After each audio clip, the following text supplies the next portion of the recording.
Bizana in the Eastern Cape. We're joined via Skype by Equal Education Director Nurina Ally for some reaction to this. Nurina, a very good morning to you and thanks for your time. Yet another horror story that should never have happened. Good morning. Yes, that's exactly right. It is entirely tragic and very, very saddening to see yet another child lost simply because they tried to get an education. In 2018, this is completely unacceptable. Now, Nurina, I spoke to the education spokesperson a little earlier from the Eastern Cape and basically asking how this was allowed to happen. I mean, since the death of Michael Komape in Limpopo in the very same way, surely red flags would have gone up saying, you know what, everywhere, wherever there's a school like this, whatever province you are in, wherever these facilities exist, we need to overhaul this, we need to build proper toilets for our children. And of course, the issue of money did come up, talking about the allocation of the budget for education in these provinces. Is that a good enough excuse, though? It's not a good enough excuse at all. Since 2013, there have been norms and standards for school infrastructure in place. And the government itself set deadlines by which it sought to eradicate pit latrines and ensure that there was effective sanitation and adequate water supplies and effective infrastructure in schools. And since 2013, we've seen consistently, particularly in the Eastern Cape, the budget for school infrastructure actually being underspent, mismanagement, and simply ineffective planning. And so it's not an excuse to say that there is not enough resources.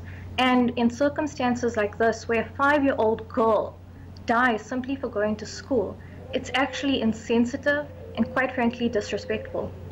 And we have to look at him also saying that they are investigating, Nurina, and I asked what exactly are you investigating? The existence of this toilet in this form, that these kids have to use toilets like this, is a crime in itself. But the other issue also being that a 5-year-old, which is equally worrying, having to use facilities like this, going to the toilet unsupervised. Yes, that's completely correct. What we find as Equal Education and Equal Education Law Center is that across the country, learners have to actually go through dangerous infrastructure. They actually have to risk their lives simply in order to access proper schooling and proper sanitation. As of 2016, actually more than 5,000 schools across the country only had school pit latrines as toilets. And more than 1,500 of these was in the Eastern Cape alone. So this is not an isolated incident. It's structural, it's a systemic crisis, and it's about time that we don't hear excuses, but we actually see action. So I suppose the question now, Nurina, is who do we hold responsible and what do we do to make sure that these children get justice? Equal Education has been in court in Bishu in the Eastern Cape just this week in order to ensure that the Minister of Basic Education can't escape accountability anymore for these sorts of incidences. What that case was about was the norms and standard for school infrastructure and ensuring that the Minister actually implements those laws and doesn't use excuses that other government departments are responsible for providing basic education or for providing the sanitation facilities at schools. And what we find, unfortunately, saddening as it is that the Minister severely misunderstands her obligations when it comes to providing basic education in schools. And so it's the Minister of Basic Education, her functionaries and government departments that must be held responsible for failing to provide adequate school infrastructure, for failing to ensure that our children are kept safe. Nurina, can you give us some idea, and you would probably have better figures, as to how many schools have facilities like this in the Eastern Cape? As I mentioned before, more than 1,500 schools in the Eastern Cape currently only have pit latrines. And pit latrines were actually outlawed in terms of the norms and standards for school infrastructure in 2013. That is, the government itself said that pit latrines are not acceptable at schools.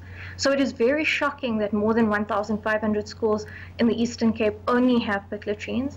And more than that, according to government's latest statistics, government's own statistics, more than 40 schools in the Eastern Cape actually have no form of sanitation whatsoever. Okay, so it seems like it's a tough task ahead to get this sorted out, Nurina, but Again, you have to say, how is this allowed to happen? How many visits have there actually been, do you know, to your knowledge, by top-level education officials to these schools to actually assess? Do you even see high-ranking officials coming to schools in areas like the Eastern Cape to these schools, especially since we had this devastating incident with Michael Komape just years earlier? Well, we know that just this week, members of the National Council of Provinces were conducting site visits in the Eastern Cape, and one of the complaints of the members was that high-level officials from the Department of Education actually did not arrive.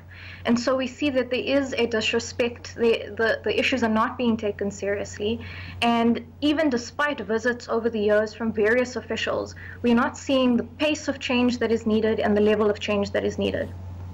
All right, so as Equal Education, what is your plan specifically about this case? Are you planning to get personally involved in this one? And are you planning to get in touch with the family to see if they want to take this any further?